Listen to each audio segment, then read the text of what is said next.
Hello friends, இன்னைய வீடியோவில் நாம் டிஎன்பிஎஸ்சியில்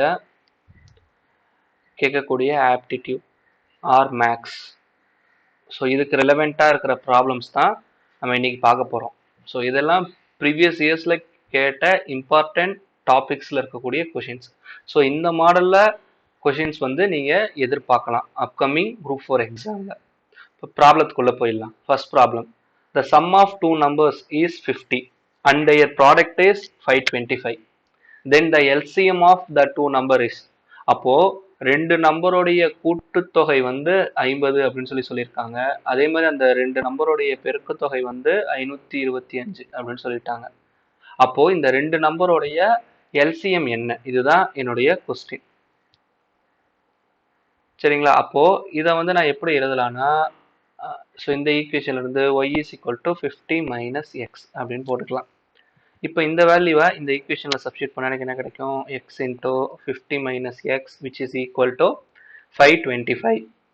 அப்போ எனக்கு என்ன கிடைக்கும்னா minus x square plus 50x equal to 525.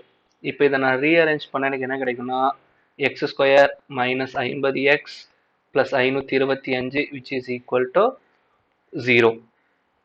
That means பெருக்கினா எனக்கு 525 வரணும், கூட்டினா -50 வரணும். இப்போ இங்கே கடைசி நம்பர் 5ல் முடிகிறதுனால எனக்கு இங்கே இருக்கக்கூடிய நம்பர்ஸும் வந்து 5ல் முடிகிற மாதிரி தான் இருக்கும். இப்போ உதாரணத்துக்கு ஐ டேக் 35 15 அப்படின்னு எடுத்துக்கிறேன். இப்போ எதுக்காக இந்த நம்பர் சூஸ் பண்ணுன்னா, இப்போ 25 into 25 போடக்குள்ள we know that product வந்து 625. இப்போ அதை விட கொஞ்சம் கம்மியாக இருக்குன்னா இன்னொரு நம்பர் நம்ம ரைஸ் பண்ணால் போதும். இது லாஜிக். So therefore 35 into 15. அப்போ இந்த இடத்துல ரெண்டுத்தையும் மைனஸ் போட்டுருங்க. அப்போ எனக்கு என்ன கிடைக்கும்? இது ரெண்டுத்தையும் ஆட் பண்ணால் -50, இது ரெண்டுத்தையும் மல்டிப்ளை பண்ணால் 525 வரும். அப்போ தேர்ஃபோர் எக்ஸோட வேல்யூ வந்து எதுக்கு ஈக்குவலாக இருக்கும்னு பார்த்தோம்னா 15, 35. இதுதான் அந்த ரெண்டு நம்பர். இதுக்கு நான் என்ன கண்டுபிடிக்கணும்? LCM கண்டுபிடிக்கணும். சரிங்களா? அப்போ 15 இங்கே 35. இப்போ LCM கண்டுபிடிச்சா என்ன கிடைக்கும்? 5ஆல் அடித்தோம்னா 3 7. ஸோ இதுக்கப்புறம் ஃபர்தராக LCM எடுக்க முடியாது. அதனால் இங்கே இருக்கிற அந்த 3 நம்பரை மல்டிப்ளை பண்ணிடுங்க. 7 into 3 21 into 5 which is equal to 105. Option C தான் கரெக்டான ஆன்சர். அடுத்த problem, what is the smallest number which when divided by 4, 6, 10 and 15 leaves a remainder of 3 each time. அப்போ 4, 6, 10 மற்றும் 15ஆல வகுக்கக்கூடிய நம்பர் மினிமம் என்ன, அதாவது ஸ்மாலஸ்ட் நம்பர் என்ன அப்படிங்கிறதா இங்கே கொஸ்டின். ஸோ எல்லாத்தாலையும் வகுக்கக்குள்ள ஒவ்வொரு டைமுமே எனக்கு மீதி வந்து 3 வருதுன்னு சொல்லியிருக்காங்க. அப்போ இங்கே வகுக்கக்கூடிய நம்பர்ஸ் கொடுத்துருக்காங்க பார்த்தீங்களா, இதுக்கு நான் LCM எடுத்தா போதும். நான் LCM எடுக்கக்குள்ள எக்ஸாக்டா வகுக்கக்கூடிய அந்த நம்பர் தான் கிடைக்கும். அப்போ அது கூட இந்த ரிமைண்டரை ஆட் பண்ணிட்டா என்னுடைய ஈக்குவல் நம்பர் கிடைச்சிரும். உதாரணத்துக்கு 4, 6, 10, 15. ஸோ இப்போ இதை என்ன பண்ணுறேன்னா 2ஆல் வகுக்கிறேன். அப்போ என்ன கிடைக்கும்? 2, 3, 5, 15. ஸோ இப்போ இங்கே வந்திருக்கிற நம்பரை 5ஆல் நான் வகுக்கிறேன். அப்போது 2, 3, 1, 3. அகைன் 3ஆல் வகுத்தா என்ன கிடைக்கும்? 2, 1, 1, 1. அப்போ இந்த நம்பர் எல்லாத்தையும் நான் மல்டிப்ளை பண்ணிடணும். அப்போது 2 into 5 10, 10 into 3 30, 30 into 2 60. அப்போ இந்த 60ங்கிற நம்பர் தான் வந்து இந்த எல்லா நம்பர் கூடயும் வகுக்கப்படக்கூடிய நம்பர். ஆனால் ரிமைண்டர் 3 வருதுங்கிறான். அப்போ இந்த நம்பர் கூட இந்த 3 ஆட் பண்ணிடுங்க. அப்போ எனக்கு என்ன கிடைக்கும்? 63 அப்படின்னு கிடைக்கும். அப்போ ஆப்ஷன் பி தான் கரெக்டான ஆன்சர். அடுத்தது, what is the difference between the simple interest and compound interest on 11,600 at 5% rate per annum for 2 years? அதாவது தனி வட்டிக்கும் கூட்டு வட்டிக்கும் இடையில உள்ள வித்தியாசம் என்ன அப்படிங்கிறத இந்த கொஸ்டின்ல கேட்டிருக்கிறாங்க. இதுல என்னுடைய தொகை வந்து 11,600, வட்டி விகிதம் வந்து 5% 2 வருஷத்துக்கு. அப்போ என்னுடைய தனி வட்டி கால்குலேட் பண்ணணும். சிம்பிள் இன்ட்ரெஸ்ட் அப்படின்னா எனக்கு என்ன ஃபார்முலா? PNR divided by 100. அப்போது 11,600 இன்டூ நம்பர் ஆஃப் இயர்ஸ் வந்து 2, ரேட் ஆஃப் இன்ட்ரெஸ்ட் வந்து 5 டிவைடட் பை 100. அப்போ அது ரெண்டுத்தையும் கேன்சல் பண்ணிட்டோன்னா எனக்கு எவ்வளோ கிடைக்கும்னா 2 × 5 10. அப்போ 1160 rupees கிடைக்கும். இது ஒரு வருஷத்துக்கு தனி வட்டி மூலம் கிடைக்கக்கூடிய தனி வட்டி. இப்போ நான் காம்பவுண்ட் இன்ட்ரெஸ்ட் கண்டுபிடிக்கணும், கூட்டு வட்டி. அதுக்கு என்ன formula? P into 1 plus R divided by 100 the whole power n. இப்போ P ஓட வேல்யூ என்னது? 11,600 இன்ட்டு R ஓட வேல்யூ என்னது? 5. அப்போ இதை எப்படி எழுதலாம்னா 105 divided by 100 the whole square அப்படின்னு போடலாமா? அப்போ 11,600 into 105 divided by 100 into 105 divided by 100. இப்போ இந்த 2 ஜீரோக்கு 2 ஜீரோ கேன்சல் ஆயிடுச்சு. இப்போ இதை நான் மல்டிப்ளை பண்ணணும். ஸோ இந்த மாதிரி 105 ஸ்கொயர், இந்த மாதிரி 100க்கு பக்கத்தில் ஒரு நம்பர் இருந்ததுன்னா அதை ஸ்கொயர் பண்ணுறது ரொம்ப சிம்பிள். இப்போ 100க்கும் 5க்கும் எவ்வளோ வித்தியாசம் இருக்கு? 5 வந்து வித்தியாசம் இருக்கு. சரிங்களா? அப்போ நான் என்ன பண்ணணும்னா அந்த 5 ஆட் பண்ணி ஃபர்ஸ்ட் 3 டிஜிட்ல போட்டுக்கிறேன், 110. இப்போ அந்த வித்தியாசம் எவ்வளோ இருக்கு? 5 தான் வித்தியாசம் இருக்கு. அந்த 5 ஸ்கொயர் பண்ணி பக்கத்துல போட்டுக்குங்க. அப்போ 105 ஸ்கொயருடைய வேல்யூ வந்து 110 25. இதுதான் அதோடைய வேல்யூ. ஸோ இதை வந்து நான் 116 கூட மல்டிப்ளை பண்ணணும். இந்த மாதிரி ட்ரிக்ஸ் வந்து உங்களுக்கு காம்படிட்டிவ் எக்ஸாம்ஸ்ல ரொம்ப யூஸ்ஃபுல்லா இருக்கும். Divide by 100. அப்போ 1125 × 116 இதை மல்டிப்ளை பண்ணிட்டா எனக்கு என்ன கிடைக்கும்?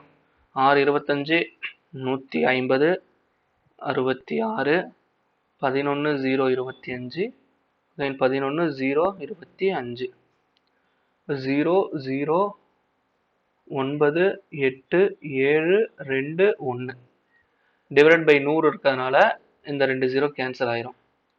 மீதி எவ்வளோ இருக்கு? எனக்கு மொத்தம் 12,789 ரூபாய். இதுதான் மொத்தமா கிடைக்கக்கூடிய அமௌண்ட். இதுல என்னுடைய அசல் வந்து எவ்வளோன்னு பார்த்தோன்னா 11,600. இதை கழிச்சிட்டிங்கன்னா எனக்கு கூட்டு வட்டி கிடைச்சிரும்.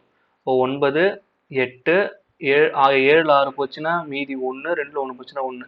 அப்போ 1,189 ரூபா எனக்கு என்ன கிடைக்குது?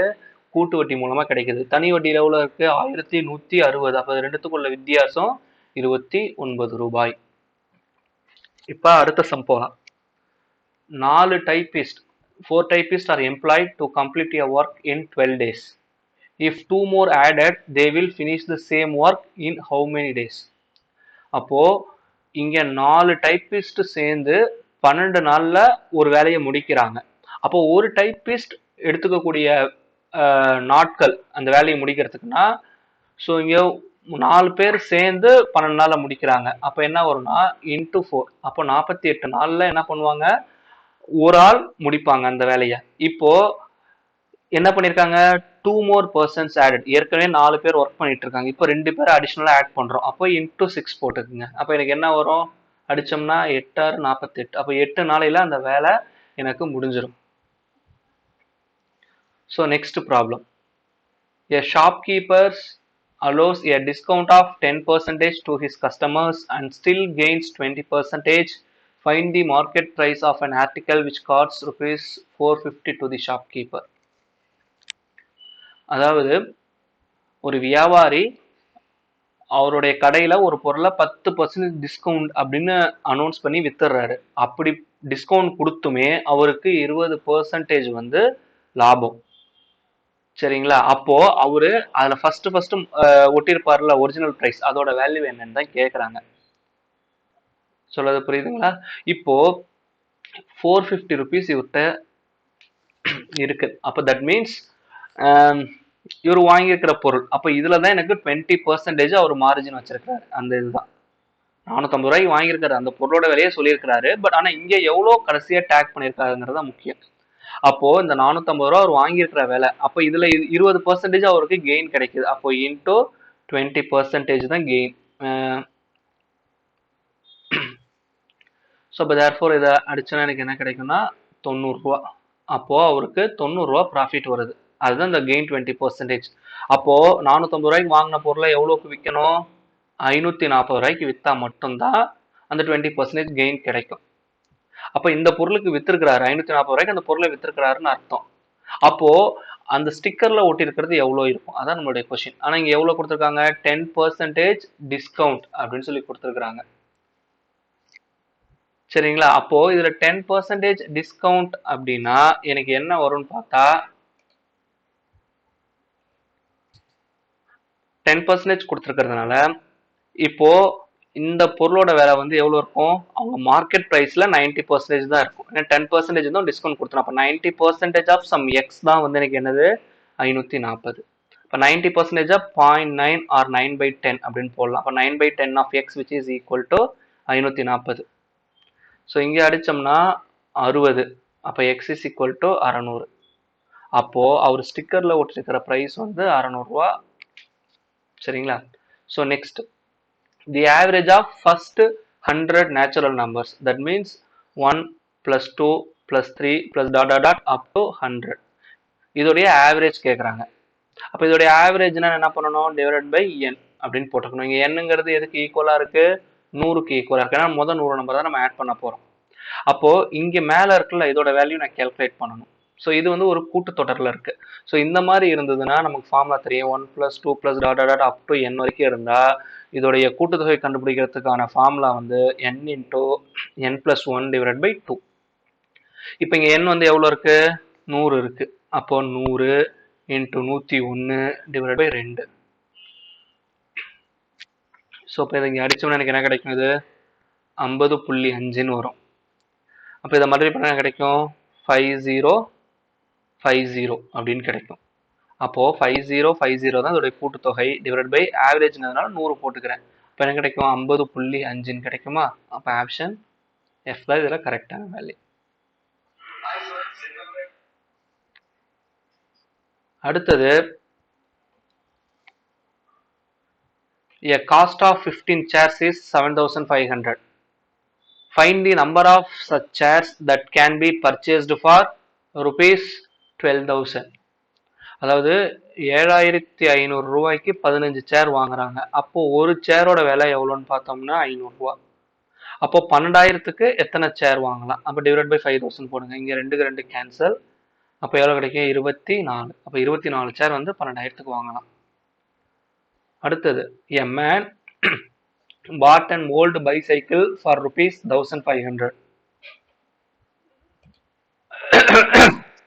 rupees 500 on its repair and sells it for rupees 1800. Find the percentage of his loss. அதாவது ஒருத்தவன் ஒரு பழைய சைக்கிள் 1500 ரூபாய்க்கு வாங்குறான், மேலே 500 ரூபா செலவு பண்ணி அதை ரிப்பேர் பண்ணிடுறான். அப்போ அவன் மொத்தம் செலவு பண்ண தொகை எவ்வளோ, 2000 ரூபாய். ஆனால் வித்தது எவ்வளோ, 1800 ரூபாய்க்கு வித்துருக்கிறான். அப்போ இவனுக்கு எவ்வளோ லாஸ் இருக்கு, 200 ரூபா லாஸ். சரிங்களா? ஃபைண்ட் தி பர்சன்டேஜ் ஆஃப் லாஸ்ன்னு கேட்டிருக்கான். பர்சன்டேஜ்னா அவன் செலவு பண்ண மொத்த அமௌண்ட்ல எவ்வளோங்கிறது தான் பார்க்கணும். இப்போ மொத்தம் 2000 ரூபா செலவு பண்ணியிருக்கான், அதில் 200 ரூபா லாஸ் இன்டூ 100. அப்போ இங்கே 2 0க்கு 2 0 கேன்சல். இதை அடிச்சோம்னா 10, இங்கே அடிச்சா 10. அப்போ therefore 10% அவனுக்கு லாஸ். அடுத்தது population of a city in the year 2014 is 1,80,000 and increases at a rate of 20% per year. Find the population of the city in the year 2060. அப்போ பாப்புலேஷன் ரைஸ் ஆகிறதோடைய ஃபார்முலா வந்து it is almost similar to the compound interest. இதே formula தான் அங்கேயும் உங்களுக்கு வரும். So இதில் பிங்கிறது பாப்புலேஷனை mention பண்ணுறது. அப்போ 1,80,000 இன்ட்டு ரேட் ஆஃப் இன்ட்ரெஸ்ட் வந்து 20. அப்போ உள்ளுக்குள்ளே இருக்கிறது வந்து என்ன வரும், 120 டிவைட் பை 100ன்னு வரும். இப்போ 2 வருஷம்னா 2014 கொடுத்துருக்குறான். அப்போ 15 ஒரு வருஷம், 16 2. அப்போது இங்கே 2 டைம்ஸ் வரும், 120 டிவைட் பை 100. ஸோ இந்த 2 0க்கு 2 0 கேன்சல், இந்த ஒரு 0க்கு இந்த ஒரு 0 கேன்சல். ஸோ இந்த ஒரு 0க்கு இந்த ஒரு 0 cancel. we know that 12 into 12 144. அப்போ 18 into 144, இங்கே ஒரு 0 இருக்கு, இந்த வேல்யூவை போட்டுக்க வேண்டியதான். if I multiply this, 32 மீதி 3, 32 35 மீதி 3, 8 3 11, 1440. 0 2 9 5 2.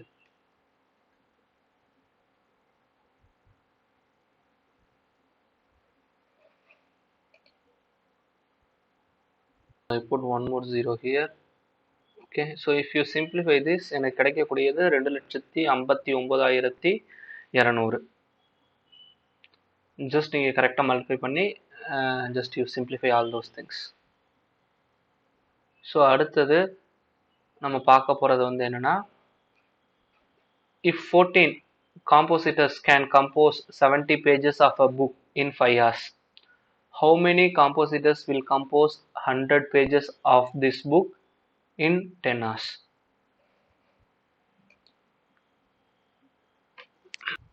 இவங்க பண்ணக்கூடிய மொத்த ஒர்க் அப்படின்னு சொல்லி பார்த்தோம்னா அந்த டைமிங் வந்து 14 பேர் இங்கே இருக்காங்க, 5 மணி நேரம் வேலை பார்த்துருக்காங்க. ஸோ அதில் அவங்க செஞ்ச ஒர்க் வந்து 70 பேஜ் டைப் பண்ணியிருக்காங்க. ஸோ அப்படி இருக்கக்குள்ள எத்தனை மெம்பர்ஸ் எனக்கு தெரியாது. அவங்க ஒர்க் பண்ணக்கூடிய ஹவர்ஸ் வந்து 10 மணி நேரம் ஒர்க் பண்ணுறாங்க. சரிங்களா? டிவைட் பை எவ்வளோ பேஜஸ்? 100. இது வந்து ஸ்டாண்டர்ட் ஃபார்முலா.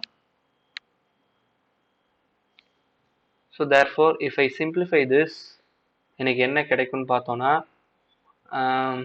2 10, ஒரு 0 கேன்சல், இங்கே ஒரு 0 கேன்சல். இப்போ எக்ஸ் இஸ் ஈக்குவல் டு 10. இப்போ 10 நாளில் என்னுடைய வேலையை முடிப்பாங்க. ஸோ என்ன ஃபார்முலானா man into number of days they are working divide by the total work. இதுதான் வந்து ஃபார்முலா. ஸோ இதோட வேல்யூ எனக்கு மாற போகிறதில்ல, 2 டிஃப்ரெண்ட் ஒர்க்ஸ்க்கு சேமாக இருக்கும் அந்த ரேஷியோ. அதனால தான் இந்த இடத்துல நான் என்ன பண்ணியிருக்கேன், ஈக்குவல் போட்டிருக்கேன்.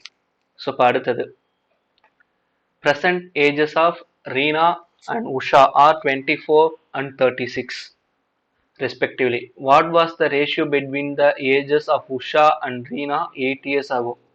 இப்போ present year, இது pastன்னு வச்சுக்கலாம். இது வந்து ரீனா அண்ட் இது வந்து உஷா.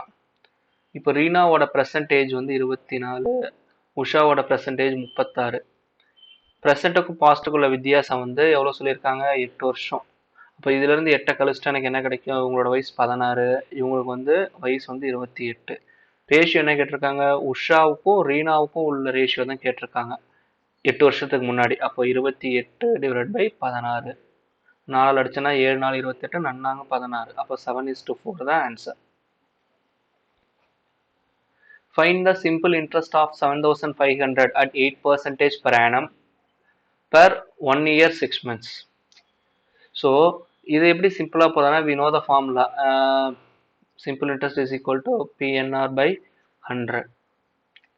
சரிங்களா? ஸோ இது இந்த ஃபார்முலாவில் சப்ஸ்டிட் பண்ணிங்கன்னா you get the answer. But சிம்பிளாக எப்படி போடலான்னா, இப்போ இதுதான் என்னுடைய அமௌண்ட் 7,500.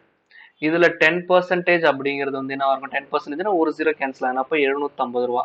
அப்போ 1%னா எவ்வளோ வரும், 75 ரூபான்னு வரும். இங்கே 8% கேட்டிருக்காங்க.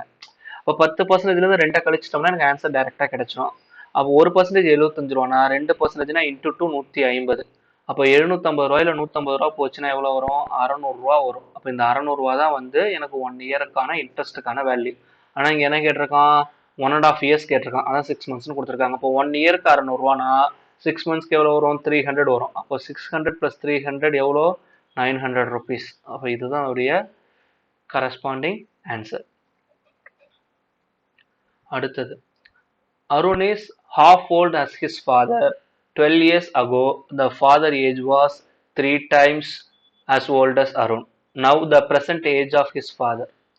அப்போ இந்த இடத்துல ஃபாதர் இருக்காங்க, அருண் இருக்காங்க. இது வந்து பாஸ்ட், இது வந்து ப்ரெசன்ட். எப்போதுமே ஏஜஸில் நீங்கள் ஈக்குவேஷன் ஃபார்ம் பண்ணக்குள்ள ஏதாவது ஒரு எண்டுக்கு போயிடணும், ஒன்று பாஸ்ட்டுக்கு போயிடணும், அப்படின்னா ப்ரெசென்ட்லேருந்து கேல்குலேட் பண்ணணும். எப்போதுமே அந்த எண்டுக்கு போயிட்டு அதுலேருந்து கேல்குலேட் பண்ணிங்கன்னா ரொம்ப ஈஸி. இப்போ நான் பாஸ்ட்டு தான் எண்டுன்னா அதை தான் ரெஃபரன்ஸ் பாயிண்டாக எடுத்துக்கிறேன். இப்போ பாஸ்ட்டில் வரக்குள்ள பையனோட வயசு வந்து எக்ஸ்ன்னு வச்சுக்கலாம், அருண். அவங்க அப்பாவோட வயசு அதை விட 3 மடங்கு இருக்குது, அப்போ 3x. இப்போ எத்தனை வருஷம் ஆகுது, 12 வருஷத்துக்கு அப்புறம். ஆனால் இங்கே 12 இயர்ஸ் அகோன்னு இருக்கான், நான் அப்படியே ரிவர்ஸில் வரேன் 12. அப்போ இப்போ அவங்க அப்பாவோட வயசு வந்து என்னவா இருக்கும், 3x + 2 இருக்கும். பையனுடைய வயசு x + 2 இருக்கும். இப்போ என்ன சொல்றாங்க, பையனோட வயசு x + 2 வந்து எதுக்கு ஈக்குவலாக இருக்கும்னா அப்பாவோட வயசுல பாதிக்கு ஈக்குவல்ங்கிறாங்க. இப்போ 1/2 of 3x + 12. இப்போ அதை கிராஸ் மல்டிப்ளை பண்ண கிடைக்கும் 2x + 24 which is equal to 3x + 12. அப்போ therefore என்ன கிடைக்கும், எனக்கு x is equal to 12 அப்படின்னு கிடைக்கும். இப்போ என்ன கேட்டிருக்காங்க, அப்பாவோடைய பர்சன்டேஜ். அப்பாவோட பர்சன்டேஜ்க்கு ஃபார்முலா என்ன, 3x + 12. அப்போ 3 × 12 36, அது கூட 12 ஆட் பண்ணால் 48. அப்போ அப்பாவோட வயசு வந்து 48. இப்போ the sum of 3 numbers is 264. அப்போ 3 நம்பர் இருக்கு, x y zன்னு வச்சுக்கலாம். If the first number be twice the second, அப்போ ஃபர்ஸ்ட் நம்பர் வந்து எதுக்கு ஈக்குவலா இருக்குங்கிறான், ரெண்டாவது நம்பருடைய 2 மடங்குக்கு, அப்போ 2yன்னு போட்டுக்கலாம். And third be 1/3 of the first, அப்போ அந்த மூணாவது நம்பர் இந்த மொத நம்பர்ல 3ல ஒரு பங்கு இருக்குங்கிறாங்க, அப்போ 1/3 ஆஃப் 2y. செகண்ட் நம்பரை நான் ஒய்னே வச்சுக்கலாம். அப்போ இந்த மூணுத்தையும் ஆட் பண்ணா எனக்கு கிடைக்கக்கூடியது தான் 264ங்கிறாங்க. அப்போ எனக்கு என்ன கிடைக்கும்னா, இதை சிம்பிளிஃபை பண்ணா 3y plus 2/3y which is equal to 264. இப்போ 11y divided by 3 which is equal to 264. அடிச்சோம்னா 2 11 22 மீதி 4 4 11 44. இப்போ y is equal to 72. அப்போ இதுதான் வந்து செகண்ட் நம்பருடைய வேல்யூ 72. ஸோ இந்த கொஷினில் எரர் இருக்கு, so neglect this question. The HCF and LCM of two numbers are respectively 8 and 7040. If one of the two numbers is 128, what is the other number? So நமக்கு தெரியும் product of formula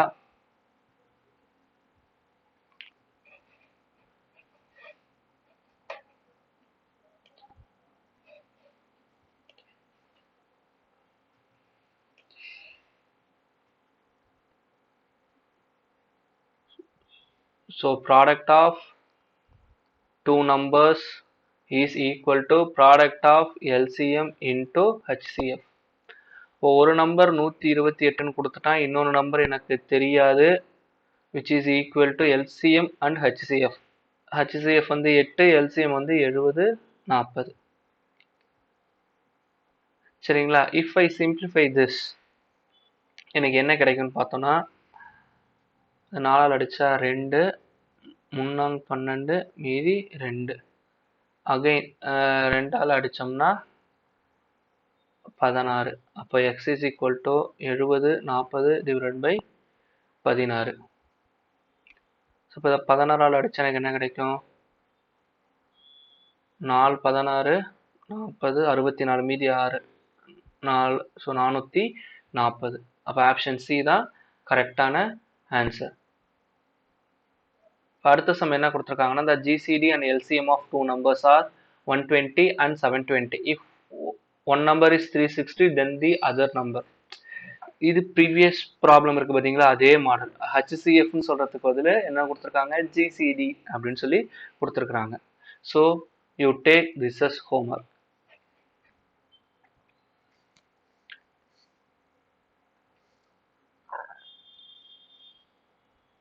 So A and B can do a piece of work in 10 days, B and C in 15 days, C and A in 18 days. In how many days B alone do it? இப்போ எனக்கு என்ன கொடுத்துருக்காங்கன்னா, A plus B உடைய work வந்து 1/10ன்னு கொடுத்துட்டாங்க. அதே மாதிரி B plus C உடைய வேல்யூ வந்து 1/15. அதே மாதிரி C plus A யோட வேல்யூ வந்து 1/18. அப்போ இந்த மூணுத்தையுமே ஆட் பண்ண எனக்கு என்ன கிடைக்கும், 2A 2B 2C. அப்போ 2 times of A plus B plus C யோட வேல்யூ கிடைச்சிடும். That means 1/10 plus 1/15 plus 1/18.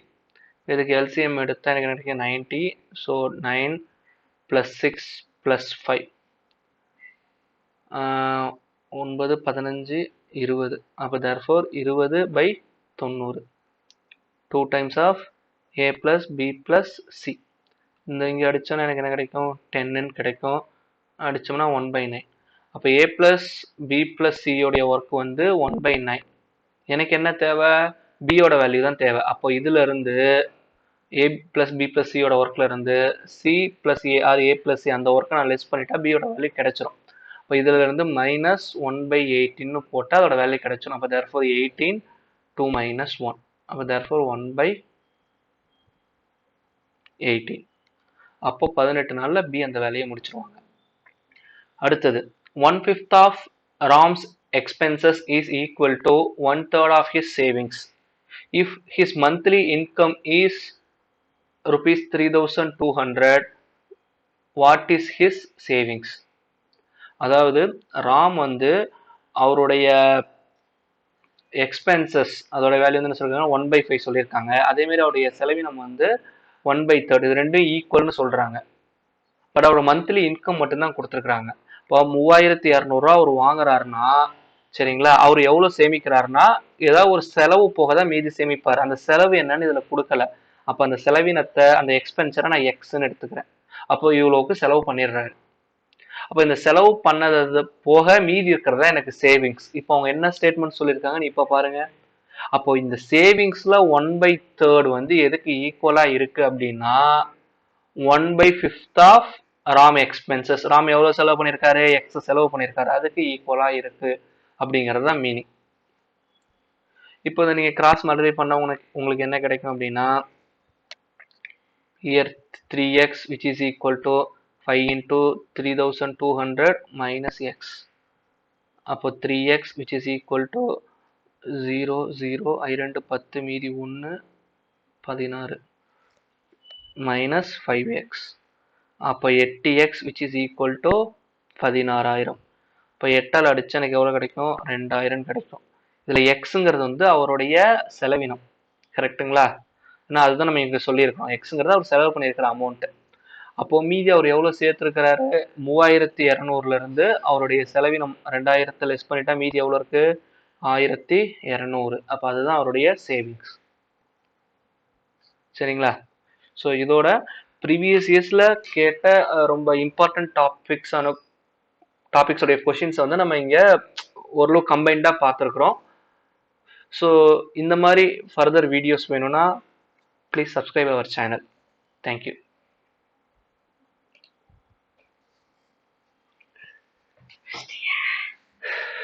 டெலிகிராம்ல channel நான் ஓபன் பண்ணி வச்சிருக்கேன்.